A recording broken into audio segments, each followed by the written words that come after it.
Bem-vindo ao novo encontro do Comitê Sindical da Rota Bioceânica. Hoje, estamos recebendo aqui no estúdio uma convidada especial, que é a Maria Eduarda, que é do Conselho Regional de Psicologia e membro do Núcleo de Prevenção Pós-Venção do Suicídio aqui do estado do Mato Grosso do Sul. Queremos agradecer a disponibilidade da vinda da Maria Eduarda ao presidente do Conselho Regional de Psicologia, o Valks Vargas. Valks Vargas, obrigado pela oportunidade. E hoje o tema é um tema muito importante sobre saúde pública. O nosso convidado aqui é Maria Eduarda, como eu falei, e o Fábio Borges, que é presidente do Sindicato dos Técnicos de Segurança aqui do estado do Mato Grosso do Sul. Um tema muito importante, nós vamos focar sobre o Setembro Amarelo, onde a prevenção ao suicídio e a promoção da saúde mental. Bem-vinda à mesa, Maria Eduarda. Esse tema é muito importante à população aqui do Mato Grosso do Sul. E eu começo, antes até do seu cumprimento, já provocar que anualmente mais de 70 mil pessoas cometem suicídio, segundo a OMS. Então, é um número muito além do que nós imaginamos. Boa tarde, seja bem-vinda. Olá, obrigada pelo convite, obrigada também ao Valks pela indicação. Fico muito feliz de estar aqui e poder falar de um assunto que eu gosto muito e que é tão importante, ainda mais hoje em dia. Bom, em relação a isso que você trouxe, esse índice, esse número, na verdade, na realidade, esse número pode até ser muito maior do que a gente imagina, porque alguns suicídios, alguns casos de suicídio não são notificados como suicídio, e então entra numa taxa de subnotificação. Então, na realidade, a gente não tem muita noção do Do número número, de pessoas que, infelizmente, provocam a própria morte e por pode ser ano. maior ou menor, né, Maria Eduarda? Pode, Mas pode logo, ser. logo nós vamos falar sobre esse número aqui. Tranquilo. Obrigado pela presença. Cumprimento o Fábio, seja bem-vindo, Fábio. Esse tema é muito importante dentro da sua área que você trabalha, na parte de segurança e saúde dos trabalhadores, onde tem várias ocorrências de afastamento de trabalhadores pelo INSS. Seja bem-vindo mais uma vez. Obrigado, Walter, pela oportunidade novamente de estar aqui junto, compondo a mesa do Comitê da Rota Bioceânica. Cumprimento a Maria Eduarda, tá? Sobre esse tema muito importante que está sendo levantado, que é o Setembro Amarelo, né? Que é o mês de prevenção ao suicídio. Então, nossa conversa aqui vai fluir bastante e vai abrir vários leques para os trabalhadores e também para os empregadores. Maria Eduarda, eu queria que você contasse, rapidamente sobre a atuação do conselho nesse projeto do Setembro Amarelo aqui no estado do Mato Grosso do Sul. Você falou que é membro, né, do Núcleo de Prevenção Pós-Venção do Uhum. Suicídio. Queria que você fizesse um resumo para nós aí, para a gente entender esse belo trabalho de vocês lá no Conselho Regional de Psicologia. Certo. Olha, o núcleo surgiu de um interesse realmente dos profissionais na área e de uma falta de atividades existentes no estado, em Campo Grande. Então, na época, um profissional ele se interessou por construir esse núcleo e convidou outros profissionais que se interessavam pelo tema e que trabalhavam já com isso também. Então, o núcleo surge disso, de um interesse, de uma provocação no sentido de que a gente percebeu que não existia realmente um serviço especializado só para isso aqui no estado. A gente trabalha, como o próprio nome fala, com prevenção e pós-venção. Então, a prevenção são todas essas atividades que a gente faz de falar sobre, de construir também redes de suporte para o atendimento para a população e até políticas públicas. E a pós-venção é um trabalho que a gente faz com familiares e pessoas que estão vivendo um luto pela perda por suicídio.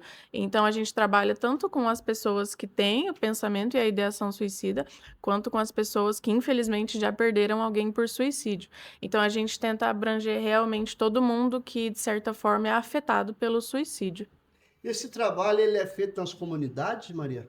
Na realidade, o núcleo ainda está em um processo de construção. Então, agora a gente está num processo de fortalecer os membros, fortalecer as nossas atividades, os objetivos e a forma como a gente vai trabalhar.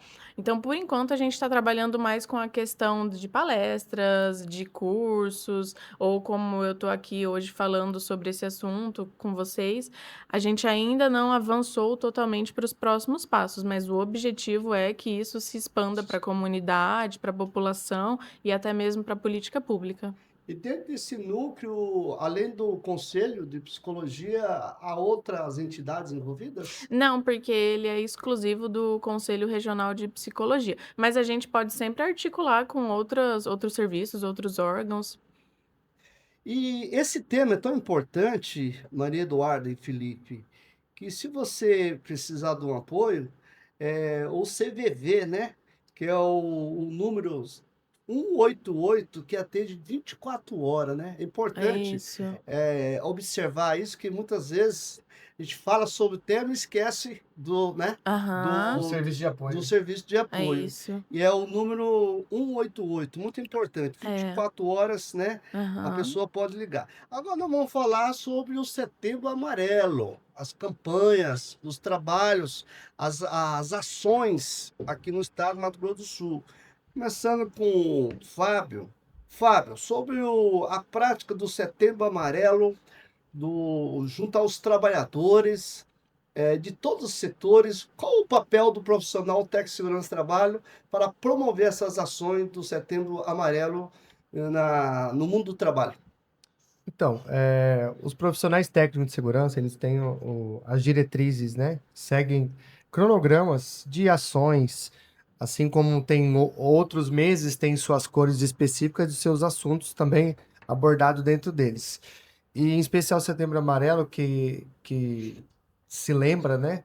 É o dia 10 de setembro, é referenciado sobre o mês combate contra o suicídio, né? Dentro do canteiro de obra, o profissional técnico de segurança, junto com o SESMIT, né? Eles falam sobre, abordam os seus trabalhadores falando sobre assuntos específicos, faz roda de conversa, né? Faz também a CIPAT, que é a Semana Interna de Prevenção de Acidente do Trabalho, onde fala um pouco sobre o Setembro Amarelo. A maioria das CIPATs, elas são, Walter, inclusive, feita no mês de setembro. A maioria por quê? Para já abordar, né?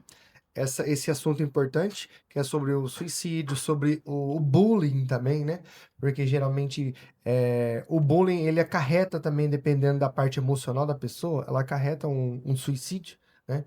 Então, assim, é muito importante o trabalho do SESMIT dentro dos canteiros de obra, dentro das empresas, para estar fazendo a conscientização, tá levando profissionais como a Maria Eduarda, para estar citando exemplos, para fazer um trabalho preventivo e uma blitz, né? De abordagem inicial com os profissionais também é importante. Para os profissionais demandar assunto para os trabalhadores, é importante ter alguém do núcleo, do conselho, ou até mesmo de campanhas que são algo referenciado para demonstrar para os trabalhadores um alto índice, mostrar para eles que está sendo acontecido, né? Que o índice de suicídio está crescendo no Brasil, os números que você citou no começo.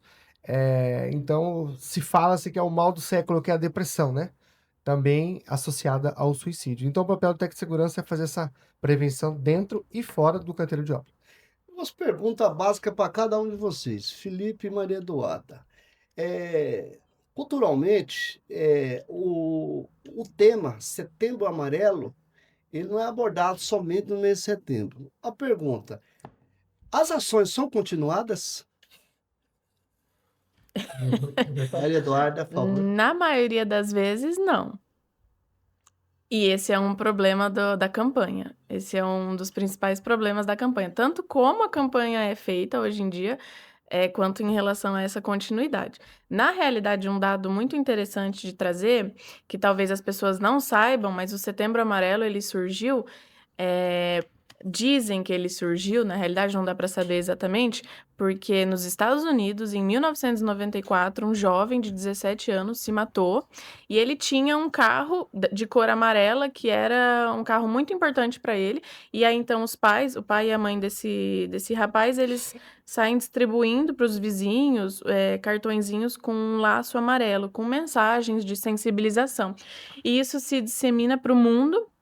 E a campanha chega para o Brasil em 2014, se eu não me engano, mas ela só realmente se torna obrigatória para ser feita todos os anos em 2025. Então é algo muito atual e ainda tem pouco tempo que isso é feito. Então a maneira como ela é realizada hoje em dia precisaria mudar para ter essa continuidade. Mas hoje em dia essa continuidade não Não existe, existe, infelizmente. infelizmente. Uhum.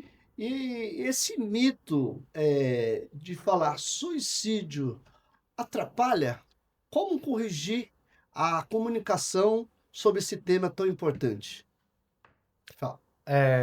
Eu já tive a oportunidade de trabalhar como profissional enfermeiro dentro do hospital regional de Campo Grande durante 5 anos.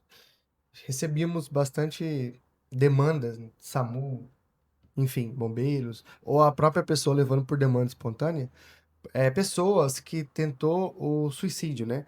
E de um ano para cá, eles estão usando, inclusive nas declarações de óbito, quando ocorrem, né, nas DO, estão mudando a nomenclatura para tentativa de autoextermínio. Então, assim, o suicídio, ele já está, já foi mudado essa nomenclatura, né, Maria Eduarda, para a tentativa de autoextermínio. Então, a palavra suicídio, ela tende a ficar esquecida no tempo, tá?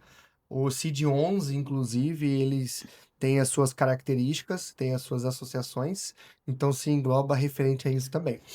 E o serviço de apoio, Walter, é importante porque, além dos CAPs, que a gente sabe que tem, né, que é o Centro de Atendimento para as pessoas que sofrem transtorno psicológico, enfim, tem o CVV, que é um 188, igual você citou, que é 24 horas. Além disso, tem os profissionais também que possam estar fazendo esse trabalho mútuo, né, com cada profissional ou pessoas civil da sociedade, que é o psiquiatra, né, e o psicólogo, como a Maria Eduardo está aqui compondo a mesa com a gente. Então é importante falar para as pessoas que nos ouvem, né, que estão nos assistindo, que tem que várias opções de você procurar um atendimento, procurar um auto-socorro, né? Se a pessoa não tiver a possibilidade de pagar um profissional, na rede pública ofertam-se os profissionais para fazer esse total apoio.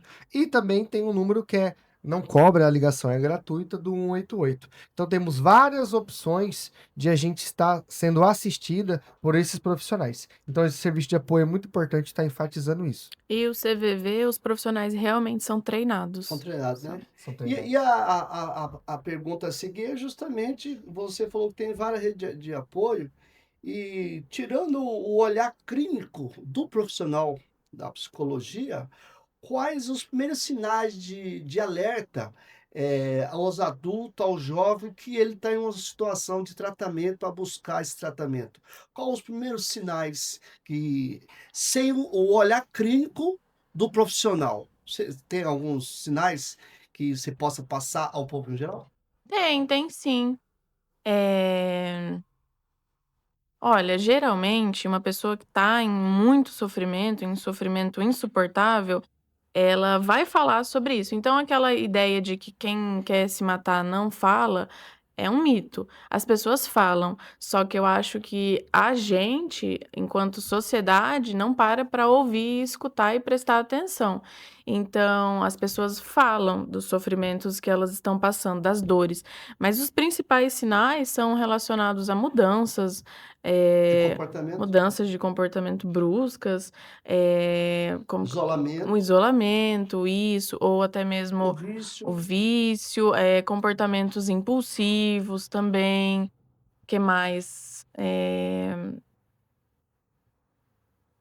E às vezes ele muda de comportamento dentro do ambiente habitat natural dele, né? Sim, sim, às vezes a Já é um pessoa sinal, a né? pessoa começa a se distanciar e se afastar, começa a ser um pouco mais agressiva, começa a demonstrar mais raiva, começa a demonstrar mais irritação, porque ela já tá com um limiar ali de frustração mais baixo, pelo sofrimento que ela tá enfrentando. Então qualquer mudança que fuja do padrão daquilo que você conhece, da pessoa que você convive, já é um sinal de alerta. Pode ser que ela ainda não esteja pensando no suicídio, mas se você já começar o cuidado ali, logo que você percebe, você pode até evitar que essa pessoa chegue a pensar em suicídio. Maria Eduarda, os números me chamam a atenção. Dentro desses comportamentos, percebendo que há uma diferença do comportamento masculino e Uhum. feminino, né? A cada 100 mil habitantes, 9,9% de suicídio é do homem. E a mulher é 2,90, quase 3. E é uma diferença brusca. Aham. E aí a pergunta, por que o homem suicida mais que a mulher? E aí vem outro mito, que eu queria que você explicasse para todos. O homem, do jeito machista, durão do homem ser, ele, nos seus ambientes sociais, no futebol, na política, na empresa, no trabalho, na família, ele não se abre, ele guarda situações e vai até o extremo que é o suicídio. E a mulher, por ela ser multi, né, eh eh, ela faz vários, fazeres, ela é mãe de família, ela é trabalhadora, ela estuda, e até a convivência social ela acaba mais se abrindo com a amiga, com os parentes. Essa diferença, eh você acha que tem que voltar especificamente ao público masculino um trabalho específico para esses números diminuírem? Ah, eu acredito que sim, eu acredito que é válido, porque isso é uma questão de gênero e estrutural. Desde criança, os meninos aprendem que eles não podem chorar, que eles não podem ser fracos, que eles não podem, reclamar, enfim. E isso, a criança vai carregando isso conforme ela vai crescendo, vai se tornando um adolescente fechado, um adulto fechado, isso vai impactando então na qualidade de vida.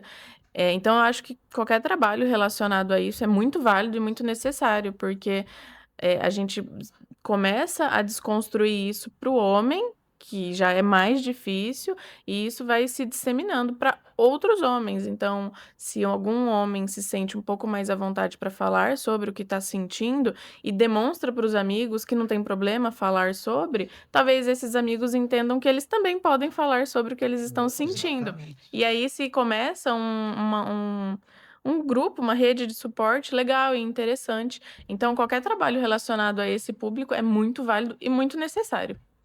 E na atividade laboral, Fábio, no qual às vezes no dia a dia dá uma carga horária, né?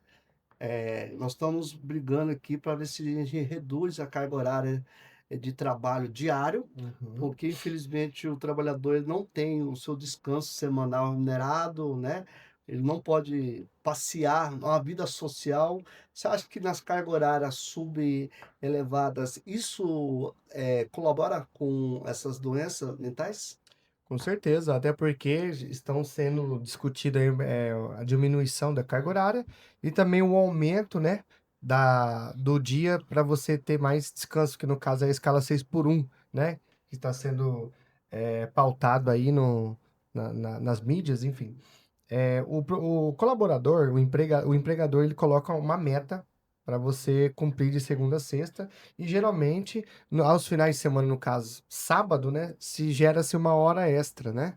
Então, o trabalhador que não tem um trabalho, não tem um salário que, que ele almeja ter, né, no caso é menor, ele vai ter que fazer o sacrifício. E o sacrifício é o quê? É fazer o trabalho ao sábado. Então, provavelmente, quase 100% das pessoas que trabalham árduo no canteiro de obra, enfim, indústria, ele só tem um domingo para participar ali o dia a dia com a família, com filhos, com esposa, né? Fazer um passeio. Então, com isso, ele vai ter menos contato com aquele âmbito familiar. Isso gera-se uma expectativa diferente na vida dele, no meio social, né? Isso pode se impactar com afastamento, que ele pode achar que ele está trabalhando demais ou pedir demissão do trabalho. Isso acarreta questão financeira também. E eu queria aproveitar essa sua pergunta. Eu fiz uma anotação aqui que 4 realidades voltado ao assunto abordado, ele é muito existente no nosso ambiente, que é uma pesquisa que eu fiz. Sobre o primeiro lugar é sobre o relacionamento afetivo, né? O relacionamento afetivo, ele causa um alto índice de autoextermínio, né? Falando a palavra já correta. Ele causa um alto índice de autoextermínio, tá? Segundo lugar, a mudança de local, né? Moradia, cidade, trabalho, estado, também está associado também à pessoa que não fazer ali ela não se adequou naquele âmbito, daquela sociedade, ela se afasta, ela sente saudade de onde ela veio, e isso acarreta várias coisas que pode se gerar também um, um auto-suicídio da pessoa ali, tá? Do assunto abordado. Dívidas e drogas, né? Também, em terceiro lugar. A pessoa que está com dívidas, que é a pessoa que é usuária, enfim, ela passa na cabeça dela ali que ela não tem serventia nenhuma para a sociedade, para a família, né? E ela pensa sim em cometer o autoextermínio, que é o suicídio.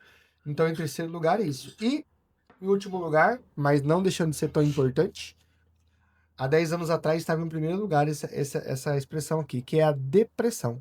A depressão, ela o CID dela, ela te afasta do ambiente de trabalho por vários fatores, e isso causa, sim, um índice para você se cometer o suicídio ali. Então, essas 4 realidades, essas 4 situações estão envolvidas nos topos de assuntos abordados. E também 14 mil mortes por ano, tá? Segundo o Ministério da Saúde, eles fizeram de 2010 a 2023, teve um aumento de 40% desses índices, tá? Então, 40% em 13 anos teve um aumento. Então, a gente está falando de 38 mortes dia por suicídio, que é a média de 14 mil mortes ano. Isso é os dados do Ministério da Saúde. Maria Eduarda, qual as influências psicológicas, biológicas, sociais e culturais que eleva o número de suicídio no mundo e no Brasil? Olha, os principais fatores de risco são isolamento social, uso de substâncias psicoativas ou drogas. Se já existiu alguma tentativa de suicídio na família, isso costuma Histórico. também influenciar, se tem um histórico na família. Abuso sexual, violência sexual também, agressão física. Relações amorosas também influencia bastante. Dívida, né? Desemprego, Ao dívidas, desemprego. sim. Desonra, então às vezes a pessoa se sente humilhada, envergonhada com alguma situação. E aí existem questões um pouco mais específicas da psicologia, como, por exemplo, a rigidez cognitiva. É um sofrimento que muitas pessoas têm e é pouco falado, que é uma sensação de não conseguir se encaixar nos ambientes, Na nas sociedade. relações. Então, é uma sensação de estar sempre deslocada dessa sociedade, dessas pessoas. É um pouco parecido com o isolamento social, mas é por uma questão mais psicológica mesmo. Doenças crônicas também têm um alto número de suicídio pela questão da dor, pela questão da dificuldade do tratamento. E acredito que seja mais isso. A falta de vínculos afetivos familiares também é Verdade. muito importante. Você como mulher, Maria Eduarda, dentro do seu ponto de vista, o assédio sexual, assédio moral contra as mulheres, isso, mesmo que os números que nós comentamos aqui seja inferior ao masculino, os índices é grande hoje no Brasil, Sim, sim, com certeza, porque devido ao sexo ser feminino? sim, é porque a mulher está numa situação de maior vulnerabilidade sempre, né?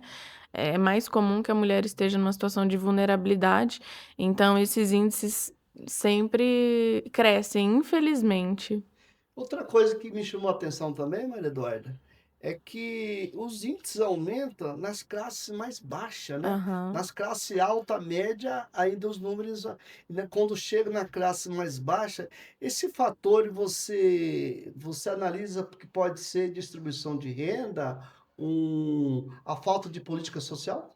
Ah, com certeza. O suicídio ele está muito ligado às condições de vida, às condições básicas de vida da população. Então, infelizmente, pessoas que têm menos acesso a essas condições dignas, de dignidade e aos nossos direitos básicos, infelizmente, a situação de vulnerabilidade é muito grande e o suicídio acaba se tornando uma alternativa em alguns momentos. Hoje, no seu ponto de vista, como uma profissional, da psicologia, eh, você como que você analisa as políticas públicas? Você acha que falta muito ainda para completar esse ciclo, para que Uhum. reduza esse número? Falta.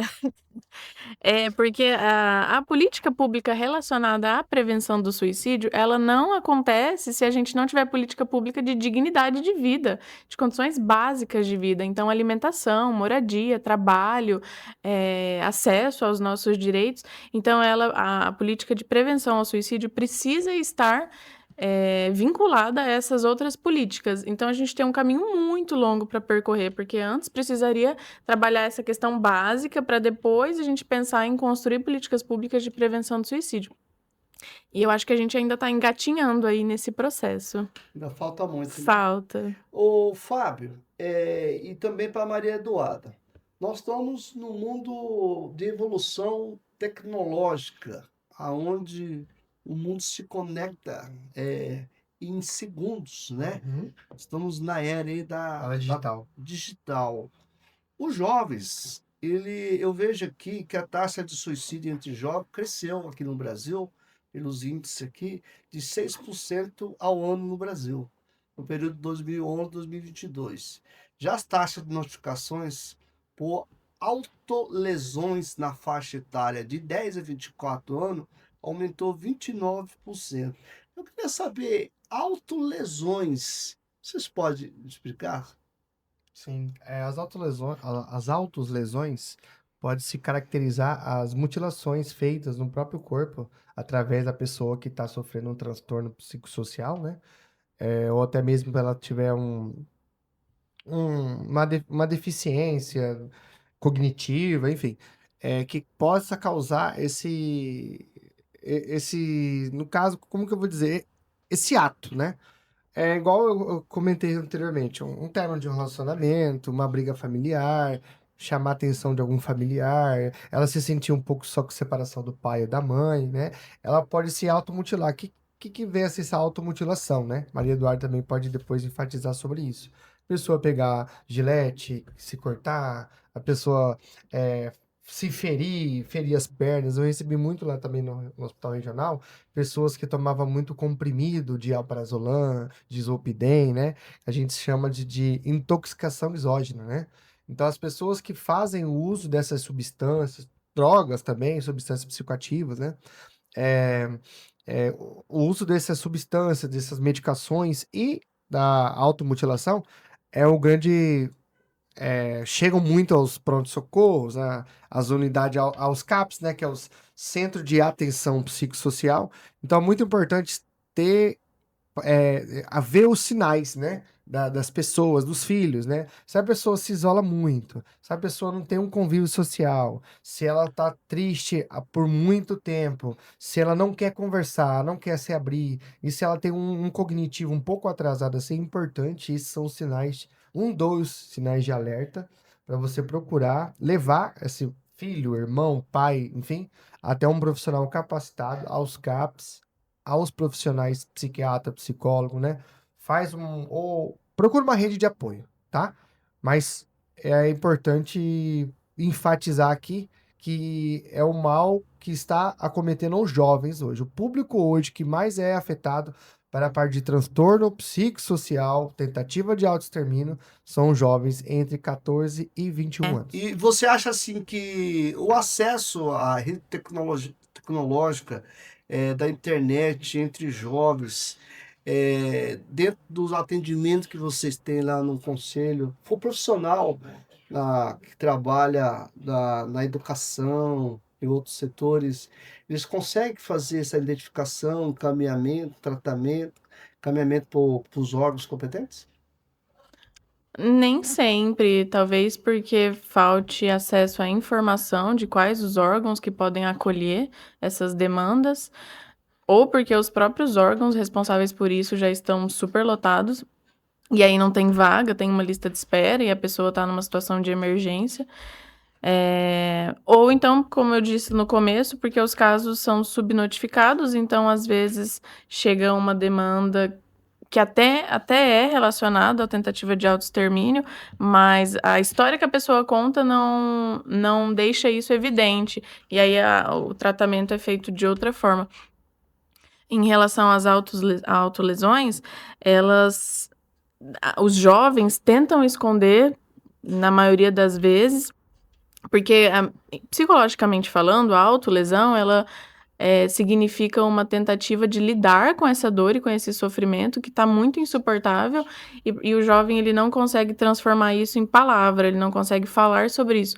Ou porque não tem quem escuta ele, ou porque ele não tem profissionais capacitados para isso, ou porque ele já tentou falar e ninguém reconheceu e abertura, né? validou, E aí ele encontra esse meio no corpo para tentar aliviar um pouco essa dor. Então, ela é muito delicada, é muito complicado trabalhar com isso, porque eles tentam esconder. Seja porque, às vezes, eles sentem vergonha, ou porque as pessoas não sabem lidar, então as pessoas ficam olhando, encarando, fazem perguntas invasivas, enfim. Então, nem sempre isso chega até os serviços, os hospitais, os órgãos, os CAPs. Quando chega é porque alguém viu e levou esse jovem. Então é difícil não só isso chegar até os serviços, mas também depois encaminhar para os serviços especialistas por inúmeros fatores, mas muito porque o jovem, infelizmente, ele também é bem fechado. Olha, Eduarda, quando o papel do profissional nos CAPs, clinicamente falando, qual que é o tratamento, o início desse tratamento desse indivíduo identificado com transtorno mental ou com o desejo de suicídio, clinicamente falando, Aham. qual que é o meio de tratamento? Olha, o CAPS ele trabalha com a ideia de porta aberta, né? Então a pessoa pode chegar diretamente no CAPS e falar sobre o que ela está passando e pedir essa ajuda. E aí eles vão realizar uma triagem, e a partir dessa triagem eles vão montar o que a gente chama de plano singular terapêutico, que é um plano personalizado para a pessoa e para o que ela está passando. A partir disso que esse trabalho, então, vai ser definido. Então, não tem um padrão, não tem um protocolo, digamos assim. Vai depender muito do que a pessoa está trazendo e do caso dela. Mas no CAPS, o trabalho, na maioria das vezes, ele é feito de forma coletiva. Então, é de fato para chegar até a comunidade, para que a comunidade possa participar. Então, é muito comum que tem trabalhos realizados em grupo terapêutico, para que as pessoas possam falar sobre o que elas estão sentindo, inclusive trocar experiências com outras pessoas, se identificar e, com isso, montar uma rede de apoio. Existe também o atendimento individual, mas como é uma demanda muito grande para uma parcela de profissionais muito pequena, então é preciso fazer essas outras estratégias para abranger o máximo possível de pessoas. Então, geralmente o trabalho é feito em grupo lá. Esse grupo terapêutico é muito importante, mas ele tem um índice grande de evasão, né? Tem. Infelizmente, a própria família, o próprio paciente, ele tem evasão porque ele se sente, principalmente se for homem, né? É. Pelos índices que nós falamos, ele se sente meio restringido, né? Com vergonha, né? É. Da situação, ele não assume, né? eu acho que é importante o papel. Qual que é o papel da família para esse paciente? A família tem que acolher, tem que reconhecer, validar e, de fato, ser uma rede de suporte e de apoio. Então, se a pessoa falou sobre o que ela está passando, sobre o que ela está sentindo, e a família não acolheu, isso vai ser mais um fator de risco ainda. Agora, se a família consegue acolher e proporcionar um cuidado, o desfecho pode ser totalmente diferente, porque essa pessoa vai se sentir não só cuidada e acolhida, mas ela vai se sentir pertencente àquela família. E é geralmente o que as pessoas buscam, se sentirem pertencentes aos espaços que elas ocupam. Aham. A família, a sociedade, trabalho. O apoio familiar, amigos e dos próprios profissionais, a Sim, comunidade, né? sim, Seja ele na comunidade, seja ele num trabalho, né? sim, sim, O acolhimento é muito importante para o sim, tratamento, né? sim. Mas falando, Fábio, sobre afastamento de trabalhadores por doenças mentais aqui no estado do Mato Grosso do Sul, fizemos um levantamento aqui, há um afastamento de auxílio doença de 8.545 trabalhadores, sendo que 2.516 é por ansiedade Uhum. e 2.408 por depressão. E nessa pauta tem muitos afastamentos de doenças pela síndrome, né, de burnout, É né? burnout, isso, Burnout, né? isso. Eu queria que você falasse sobre essa síndrome e esses afastamentos que, há caso que tem até 12 meses de estabilidade, né? Não é isso? Exatamente. É assim, os trabalhadores que têm metas a cumprir, os trabalhadores que têm produção a entregar, eles fazem o máximo de si, obviamente, até porque quando você chegar a produção, você vai ganhar um bônus, um extra, enfim. Com isso, acarreta de pode ser que não consiga, né? E esse não conseguir te gera uma expectativa negativa à sua função, à sua profissão, isso dentro do âmbito de trabalho. Com isso, você vai ser cobrado, obviamente.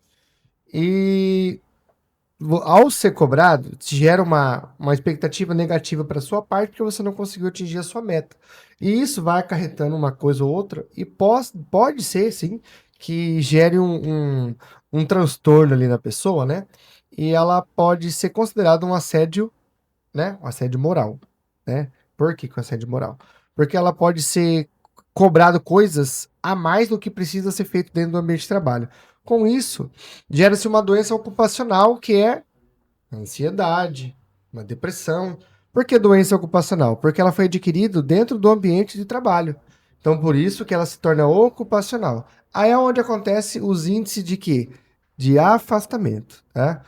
A pessoa, quando passa de 15 dias, ela encosta pelo INSS, que sabemos, né? Então, dependendo do CID que ela for procurar um profissional e der um CID para ela de afastamento por transtorno ou distúrbio psicológico, ao voltar às suas atividades laborais, ela tem uma estabilidade de 12 meses. Isso todas as pessoas que passam de 15º dia, tá? Quem passou do 15º, 16º dia, ela está pelo INSS. Ao voltar, isso é via CLT, via regra, tá? Tem uma estabilidade de 12 meses, tá bom? Então, é importante saber que as blitz ocupacionais é feita nos canteiros de obras, os técnicos de segurança, o SESMIT em si faz esse PATS que eu já citei anteriormente. E é importante também, volto a falar sobre a NR1. A NR1 entrou em vigência, só que deram um prazo mais de 12 meses. Então, em maio do ano que vem ela vai ser validada. Então, a NR1 fala sobre avaliação psicossocial, né? A NR1, ela fala-se muito da NR1 no âmbito do trabalho, enfim. E ela, o que quer dizer NR1? Qual que foi a redação de mudança?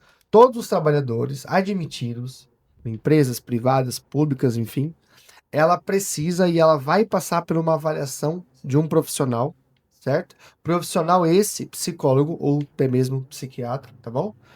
Para ser dado um laudo de capacidade e mentalidade apto ou inapto. Então, se a pessoa entrar no ambiente de trabalho após passar por um profissional com inaptidão, ela não vai exercer suas atividades, tá? Então é muito importante, por quê? Porque isso vai diminuir o impacto de afastamento dentro do ambiente de trabalho, porque anteriormente isso era só visto quando a pessoa estava já no seu ambiente de trabalho, sofrendo uma ansiedade, sofrendo um bullying, tendo uma depressão, tendo um burnout, que é um assédio moral dentro do ambiente de trabalho. Então a NR1, a redação dela, a mudança dela é de super importância para quem está nos assistindo, nos ouvindo, porque ela vai filtrar aquelas pessoas que têm um problema emocional afetado. E ela não vai ser admitida. Pelo contrário, ela vai ser identificada e destinada a um tratamento. Então é muito importante enfatizar que a NR1, que vai entrar em vigor em maio do ano que vem, que ela teve estendeu mais 12 meses para as empresas entrar em acordo, para ela entrar em comum acordo com o SESMIT. Questão de custo também vai aumentar, que hoje sabemos que uma avaliação psicossocial aí, ela não é barata, né? Então ela vai se gerar um custo a mais para admissões de funcionários. Então, isso veio para mudar as nossas NRs e é de super importante dentro desse núcleo que a gente está citando aqui desse assunto.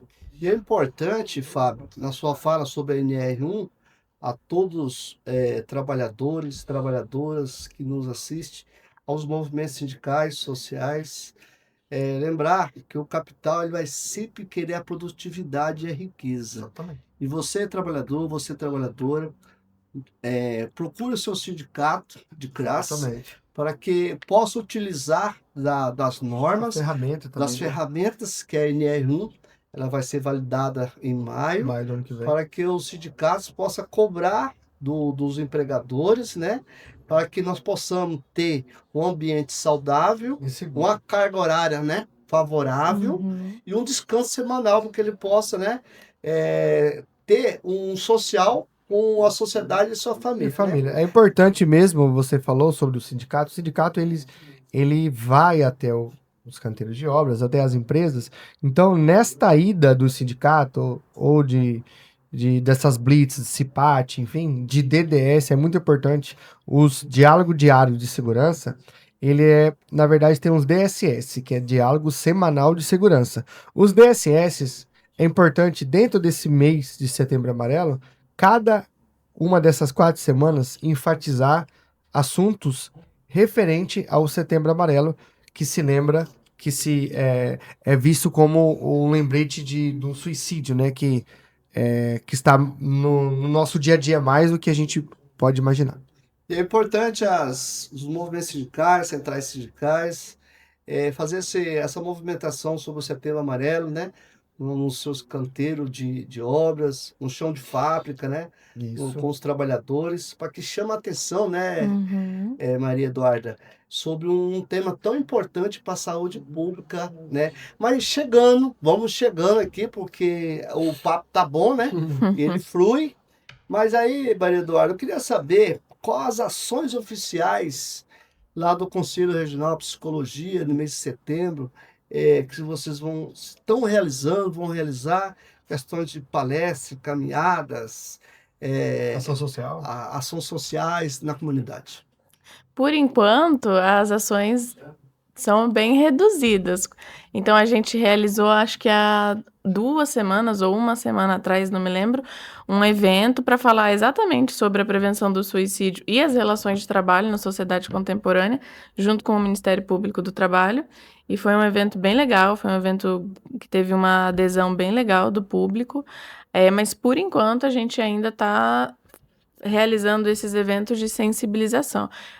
O objetivo é que a gente consiga fazer ações práticas em outros meses, não só no setembro, mas daqui para frente. Então, a gente ainda está esquentando esses eventos aí. Isso é a nível estadual ou a concentração hoje só está a capital? A maior concentração aqui, mas o nosso objetivo é expandir a nível estadual. Tanto é que a gente tem membros em outras cidades do estado, para que isso também possa chegar em outros lugares, não só ficar aqui. Qual a programação, Fábio, do Sindicato dos Profissionais de Segurança? Você falou aí das campanhas, né, internas de prevenção ao acidente nas empresas. Tem alguma programação de palestras, de eventos sobre o tema? Sobre o tema Setembro Amarelo, né? É lembrado que a maioria desses partes elas são feitas no mês de setembro para para aproveitar o mês, né, a data, e conscientizar os trabalhadores, tá, sobre esse assunto importante. E os temas de DDS, os cronogramas dentro do nosso PGR, que é o Programa de Gerenciamento de Risco, dentro do PGR já tem ações é, com cronograma para o mês de setembro para abordar diretamente essas ações. E o sindicato ele está indo até o canteiro de obra, até o chão de fábrica, até as empresas, para acompanhar. Como o sindicato é estadual, automaticamente não conseguimos estar em todos os locais. Mas nas principais obras que tem bastante número de vidas aí, a gente quer e vai estar junto. Uma coisa que me chamou a atenção aqui, Maria Eduarda, é sobre a mídias e a comunicação, tanto Uhum. o Conselho Regional de Psicologia, como o Sindicato dos Profissionais de Tecnossegurança, que a comunicação responsável da mídia, nas redes sociais, pode evitar algumas má informações sobre o tema muito importante. Como Uhum. que o Conselho trabalha sobre a questão de mídia, essa divulgação? Trabalha mais com a questão da fiscalização e da orientação. O conselho não tem caráter punitivo, então é mais relacionado a isso, a uma educação. Eh, o assunto sobre o Setembro Amarelo e até a prevenção do suicídio tem que ser divulgado com muito cuidado, porque para algumas pessoas isso pode causar ainda mais gatilho, porque é como se a gente tivesse uma ferida no braço que tá cicatrizando e alguém vai lá e cutuca essa ferida, volta a doer tudo de novo, a inflamar, enfim. Então tem que ter muito cuidado para divulgar essas informações. Então o trabalho do conselho é esse, de fiscalizar, de orientar, se observar que tem alguma publicação fora dessas orientações, de ir lá e chamar atenção e corrigir, mas não de punição, como uma forma realmente de promover essa educação em prevenção ao suicídio. Do seu ponto de vista, Maria Eduarda, explorando mais você agora, qual o papel das escolas e da Universidade Federal sobre o tema? Eu acredito que E tudo. qual os protocolos? Só para completar, desculpa. Não, tranquilo. Eu acredito que tudo começa a partir da sensibilização, então, escolas que estejam abertas a esse debate. Eu entendo que muitas instituições têm medo de falar sobre isso, com medo de provocar ainda mais suicídio, mas na realidade é o contrário. Se a gente falar com muito cuidado, ética e responsabilidade, isso contribui muito para a prevenção. Então, acho que o papel das escolas, das universidades é abrir o espaço para esse diálogo, chamar profissionais capacitados para isso e também poder construir juntamente com os alunos, que seja com o corpo de professores, projetos que cheguem até as demandas. Acho muito legal quando você traz, por exemplo, que vocês vão até o canteiro de obra. É legal ter essa visualização, porque a gente tem que ir até as pessoas, ir até a demanda, porque é difícil a demanda chegar até a gente. Ou, como eu já falei, às vezes ela chega distorcida. Então, o nosso papel é ir até a demanda. E eu acho que o papel da escola, da faculdade é isso, porque o público acadêmico, universitário, o público estudantil é um público que sofre muito com isso e acho que a nossa entrada nesses lugares é difícil, é de difícil acesso. Então, as instituições, o papel delas é estarem abertos a esse diálogo. Aproveitando um gancho rapidinho aqui, Walter, é importante você falar sobre escolas, universidades, enfim. O sindicato, o Sinteste, ele tem uma política que está sendo, junto com os diretores, discutida, de fazer uma política dentro das escolas técnicas. Então, dentro dos alunos que estão ali finalizando o curso técnico formação? de segurança do trabalho, que hoje a formação é de 2 anos, no período os estudantes estão ali nas escolas técnicas, o sindicato vai até eles, por quê? Porque os alunos, eles estão ali, ele não é aqueles trabalhadores, aqueles profissionais de 10, 15, 20 anos com vícios, né? com coisas que já conhecem. Então você pega ali desde o zero o profissional, o aluno, e você pode moldar ele ali. Você leva o sindicato até a escola técnica, fala para ele os direitos e deveres, fala sobre a mudança que teve em NR1, que é importantíssimo para ele estar atualizado, até porque eles vão se formar numa norma já atualizada. Então, assim, as escolas, você citou sobre as escolas, é muito importante, e o trabalho do sindicato que está sendo feito é isso, de abordar os alunos nas escolas para quando eles ter o seu certificado, o seu diploma e entrar dentro do mercado de trabalho, ele já tem esse conhecimento desde a base ali, desde o início dos estudos. Olha, o assunto tá rico. Eu tenho mais 5 perguntas aqui, mas não vai dar tempo, porque o meu diretor de mesa já está fazendo um sinal para mim aqui. Eu queria agradecer a Maria Eduarda, queria agradecer ao presidente do Conselho Regional de Psicologia, Valks Vargas, por essa oportunizar a presença da Maria Eduarda aqui para falar desse tema tão importante. As portas estão abertas, com certeza haverá outros debates. Uhum. O assunto ele é rico, ele não é só no mês de setembro, acho que fica nos todos os meses do ano. E agora queria passar para você, agradecer as considerações finais. Certo. Bom, eu agradeço muito o convite. Pode parecer estranho, mas eu gosto de falar sobre isso, eu gosto de trabalhar com isso. Eu acho que falta como um todo mais coragem da nossa parte enquanto sociedade ou enquanto profissionais de admitir que isso é um problema e que a gente precisa olhar para esse problema e escutar esse problema também, não só falar sobre, mas poder escutar também o que as pessoas têm a dizer sobre os seus sofrimentos e as suas dores. Então agradeço muito. Quanto mais disseminado esse tema, mais a gente consegue alcançar pessoas que realmente precisam de cuidados e de ajuda. Então, fico muito feliz por vocês terem me convidado e estarem abertos a falar sobre isso de forma muito sincera, transparente e com muita responsabilidade. Obrigado, Fábio, quero agradecer sua presença mais uma vez. Obrigado, Walter, pelo espaço novamente. E Maria Eduarda, parabéns pelo trabalho que você, junto com o conselho, vem executando, tá? E eu queria deixar uma frase aqui que eu achei bem interessante, que tem a ver com o tema. Peça ajuda, é coragem. Peça ajuda, você não perde a coragem. Isso é uma frase que, às vezes, a pessoa que não pede ajuda, né? Pode-se dizer que ela não está sendo corajosa o suficiente de falar por si própria.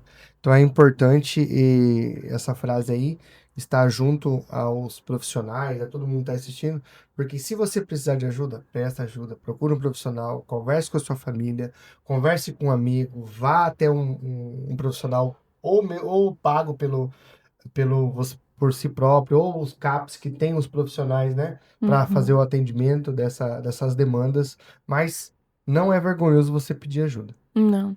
Na realidade, a gente tem que ser muito forte para admitir que não tá bem. É um tabu. E eu queria encerrar com a frase também: não deixe de fazer hoje o que você pode fazer amanhã, né? Então faça hoje, pede socorro, pede ajuda, Planta a semente. plante a semente. Fica com Deus. Muito obrigado, mais uma etapa.